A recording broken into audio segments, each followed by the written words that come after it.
आज सुबह 10 बजे से 4 बजे तक लगी थी लोक अदालत। करीब 8000 चालानों का हुआ था निपटारा। लाखों के हजारों और हजारों के 500 तक में निपटाए गए चालान।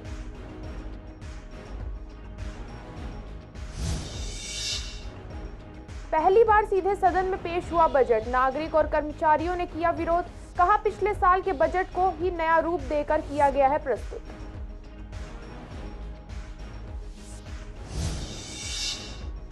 हवलदारों ने ट्रांसपोर्टर से लिए 5000 रुपए रिश्वत।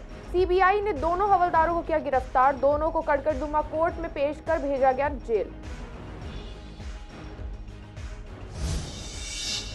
एटीएस टीम ने सुलझाया फायरिंग का सनसनीखेज मामला। 2 आरोपियों को किया गया गिरफ्तार। देसी पिस्तौल के साथ जिंदा कारतूस हुआ बरामद।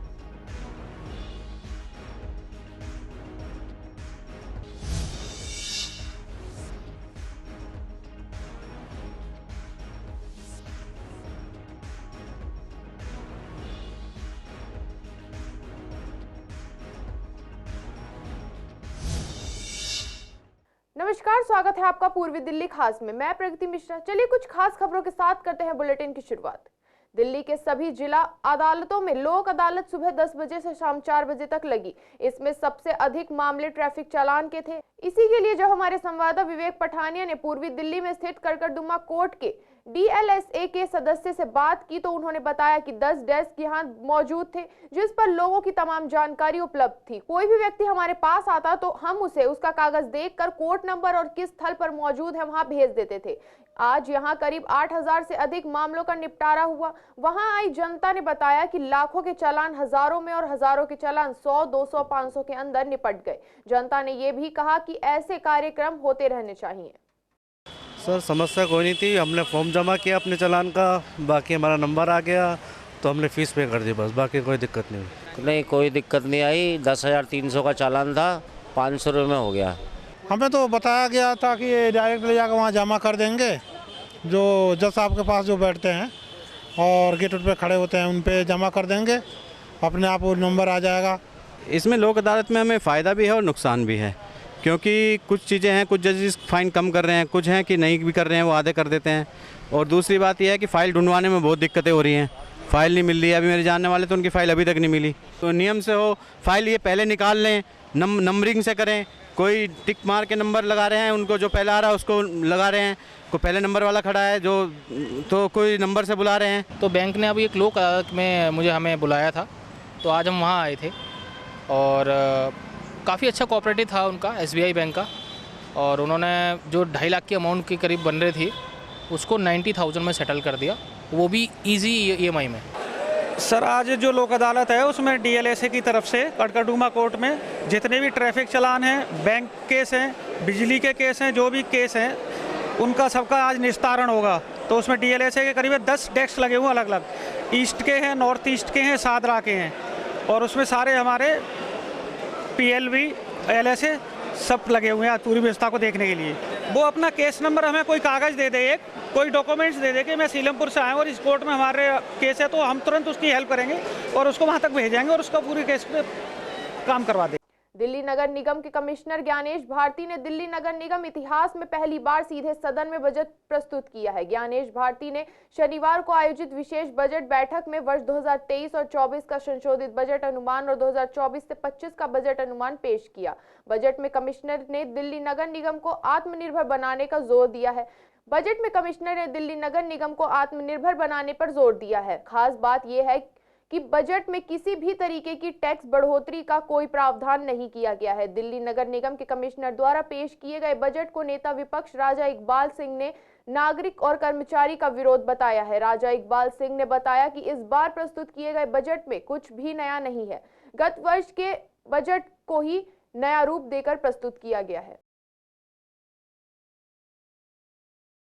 कमिश्नर ने दिल्ली नगर निगम का बजट सीधा हाउस में पेश किया, लेकिन परंपरा और एक्ट के हिसाब से यह बजट जो है स्टैंडिंग कमेटी में पेश होना चाहिए था। तो हम देख रहे हैं कि जब से आम आदमी पार्टी आई है, संविधान का उल्लंघन, एक्ट का उल्लंघन और परंपराओं को तोड़ना इनका एक काम बन गया। लेकिन बहुत सारी ऐसी चीजें हुई जिससे पता लग रहा है कि ये सिर्फ ये काम नहीं हो रहा, सिर्फ एक खाना पूर्ति हो रही है। 16,683 करोड़ रुपए का बजट पेश किया गया, लेकिन इन्हें पता है कि 9-9,500 करोड़ ही कलेक्शन आती है। तो जो 6,000 करोड़ का डेफिसिट है, इसके अंदर जितनी नई योजना इन्होंने घोषित की है, कोई भी नहीं सिरे चढ़ पाएगी। तो ये जो बजट की कॉपी है, ये एक कागज का पुलिंदा बन के रह जाएगी।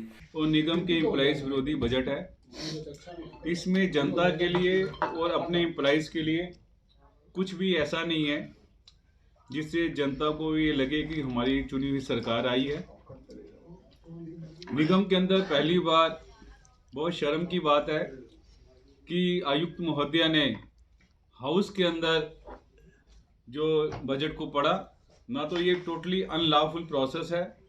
पूर्वी दिल्ली के आनंद विहार बस अड्डे के बाहर बस स्टैंड के सामने बसें खड़ी करने के एवज में एक ट्रांसपोर्टर से 5,000 रुपए रिश्वत लेते सीबीआई ने दिल्ली पुलिस के हवलदार अमरपाल और बिचौलिए का काम करने वाले ट्रांसपोर्टर दीपक को गिरफ्तार किया है। दोनों को कड़कड़दुमा कोर्ट में पेश करने के बाद जेल भेज दिया गया है। अमरपाल की तैनाती पटपरगंज औद्योगिक थाने में थी। वहीं दीपक दल्लूपुरा गांव का रहने वाला है और छोटा ट्रांसपोर्टर है। उसकी कई बसें यमुना पार और उत्तर प्रदेश में चलती है। वह स्थानीय थाना पुलिस के साथ मिलकर उनके लिए अन्य बस संचालकों से पैसे वसूलने का धंधा करता था। पुलिस सूत्रों के मुताबिक दल्लूपुरा गांव के रहने वाले परमार ढेना की यमुना पार और यूपी के जिलों में कई निजी बसें चलती हैं। वह बहुत पुराना और बड़ा ट्रांसपोर्टर माना जाता है। उनकी कई चार्टर्ड बसें भी चलती हैं। उनकी अधिकतर बसें आनंद विहार बस अड्डे के बाहर स्थित विभिन्न बस स्टैंड के बाहर खड़ी रहती हैं और वहां से सवारियां उठाती हैं। एएटीएस ने पूर्वी दिल्ली के सोनिया विहार में फायरिंग की घटना का सनसनीखेज मामला कुछ घंटे में सुलझा लिया है। टीम ने 2 आरोपियों को गिरफ्तार किया है। दोनों आरोपी यूपी में पंडित जी के सदस्य हैं। देसी पिस्तौल के साथ 2 जिंदा कारतूस उसके पास से बरामद हुए हैं। अपराध में इस्तेमाल की गई मोटरसाइकिल भी बरामद हुई है। आरोपी और पीड़ित के बीच आर्थिक समस्या थी और आरोपियों ने पैसे ऐंठने के लिए उससे धमकाने के लिए गोली चलाई थी। शिकायतकर्ता ने रिपोर्ट दी कि किसी ने उनके घर के बाहर सड़क से गोली चलाई है। वह सोनिया विहार इलाके में एक छोटी आभूषण की दुकान चलाते हैं। थाना सोनिया विहार में मामला दर्ज किया गया और जांच शुरू कर दी गई। अपराध की गंभीरता और प्रकृति का आकलन करते हुए एक टीम को उचित जानकारी दी गई और मामले को सुलझाने और आरोपी व्यक्तियों को जल्द से जल्द पकड़ने का काम सौंपा गया। जांच के दौरान सीसीटीवी फुटेज को स्कैन किया गया और पता चला कि 2 व्यक्ति मोटरसाइकिल पर आए और उनके घर पर गोलीबारी की। शिकायतकर्ता रिंकू को यह भी संदेह हुआ कि उनके पुराने परिचित सोनू शर्मा ने उनके घर पर गोलीबारी की होगी, क्योंकि उनके बीच पैसे को लेकर विवाद चल रहा था। आरोपियों ने बाइक की नंबर प्लेट को कपड़े से ढक दिया था। कैमरे में आरोपियों द्वारा अपनाए गए उल्टे रास्ते का अनुसरण किया गया और टीम वाहन के वास्तविक पंजीकरण विवरण का पता लगाने में सक्षम थी, जो आरोपियों में से एक के पिता के नाम पर पंजीकृत पाया गया था। आगे तकनीकी निगरानी बढ़ाई गई और स्थानीय स्तर पर तैनात स्रोतों से भी जानकारी एकत्र की गई। टीम ने लगातार प्रयास जारी रखे और उनके संभावित ठिकानों पर कई छापे मारे। तैनात स्थानीय स्रोतों और तकनीकी निगरानी के माध्यम से एकत्र की गई जानकारी के आधार पर 2 आरोपियों को पकड़ा गया। पीडब्ल्यूडी द्वारा कई सड़कों की मरम्मत और पंप के काम को अनदेखा किया जा रहा है, जिसके कारण वहां से गुजरने वाले राहगीरों को काफी दिक्कतों का सामना करना पड़ रहा है। ऐसा ही हाल मानसरोवर मेट्रो के पास अंडरपास, जहां पर काफी लंबे समय से सड़क की हालत बेहद खराब है। लोग आए दिन गिर जाते हैं। बारिश के बिना भी यहां दिन भर पानी भर जाता है, लेकिन कोई सुनवाई नहीं हो रही। राहगीरों का कहना है कि यहां की सड़क में गड्ढे और पानी से आए दिन कार रिक्शा फंस जाते हैं। यहाँ पानी का पाइप भी खराब है, लेकिन प्रशासन का मन नहीं कर रहा कि काम करे। इसमें क्या होता है, एक्चुअली बारिश हो जाए, थोड़ी सी भी बारिश हो जाए ना तो पूरा भर जाता है ये, और गड्ढे हैं जो पता ही नहीं चलता। लोग गाड़ियाँ लेके जाते हैं तो वहीं पे बंद हो जाती हैं। वो दिक्कत रहती है। बरसात के टाइम में तो बहुत समस्या आ जाती है। इधर भी फूटी पड़ी, उधर भी फूटी पड़ी है। इसमें एक्चुअली क्या है, बीच वाला इधर उधर तो अपने ऊंचा है, तो इसके ऊंचे के वजह से तो पानी बीच में चला जाता है नीचे वाले में, जिसमें गाड़ियाँ जाती हैं। तो गाड़ियाँ कभी कभार जब बरसात के टाइम में बहुत 10-20 गाड़ियाँ बंद हो जाती हैं। आगे जाके मिस्त्री खींच के ले जाते हैं। कभी कभी ऑटोमेटिक यहाँ पे पानी आ जाता है नीचे, ठीक है, फिर वो 1 दिन 2 दिन बाद फिर ख़त्म हो जाता है, फिर पानी आ जाता है। दिक्कत सामने आप मान लो, नीचे से ढलान से जा रहे हैं, स्पीड में है गाड़ी, साइड से कोई बाइक वाला जा रहा है, उसके ऊपर पानी पड़ रहा है, वो गुस्सा हो जा रहा है, मान लो 2 बात के सुना देते, बस यही दिक्कत है। दरअसल क्या है, जब यहाँ बारिश होती है, पानी भर जाता है ना, तो ये सारा पानी जब रिवर्स करके निकाला जाता है तो यहाँ से ये पाइप फूटे हुए हैं, ये वापसी बैक पानी वापसी वहीं पहुँच जाता है। और कितनी गाड़ी ख़राब होती है, कितने ही एक्सीडेंट होते हैं, कितने ही मतलब नुकसान होता है पब्लिक का, काफ़ी लाखों रुपए का नुकसान होता है जब ये पानी भरता है। उससे तो जी बहुत ज़्यादा समस्या है, क्योंकि पानी भर जाता है तो ट्रैफिक जाम, इधर का आदमी उधर नहीं जा सकता, उधर का इधर नहीं आ सकता, और हादसे भी होने का डर रहता है।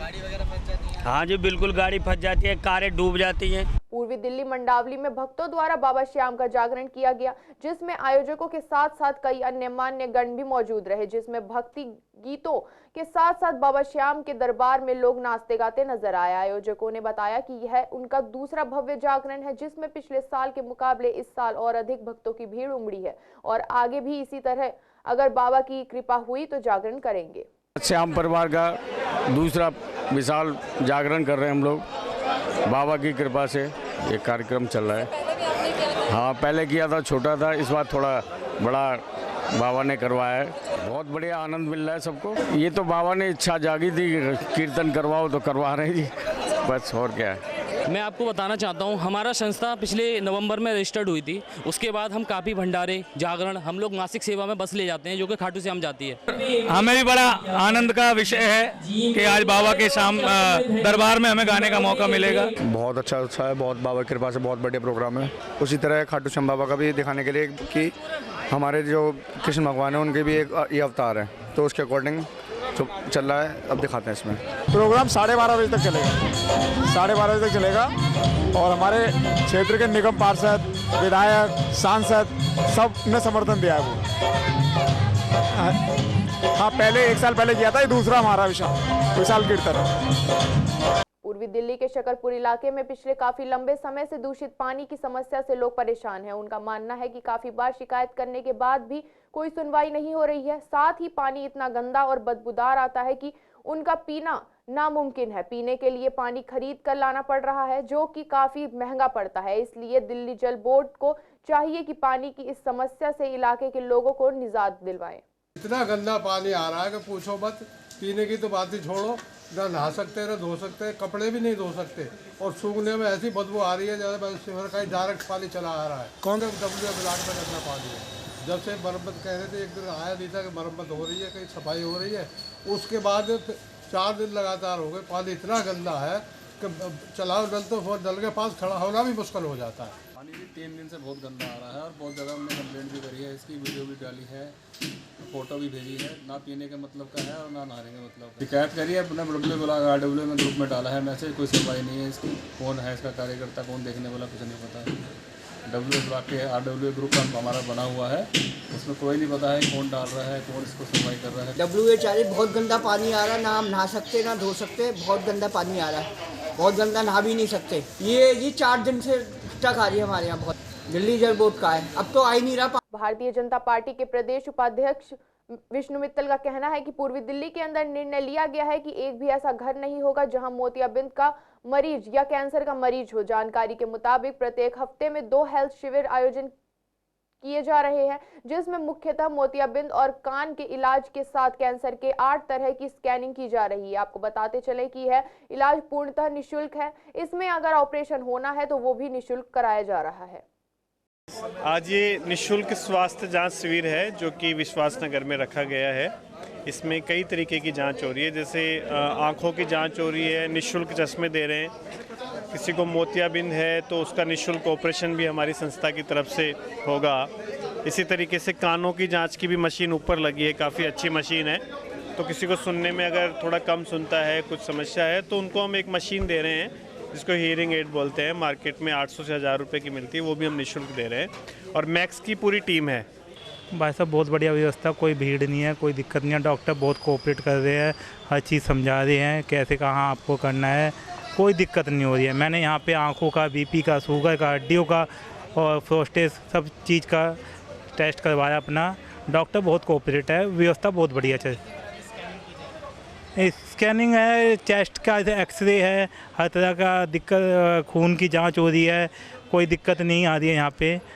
और अंदर आंखों की जांच हो रही है, हड्डियों की जांच है।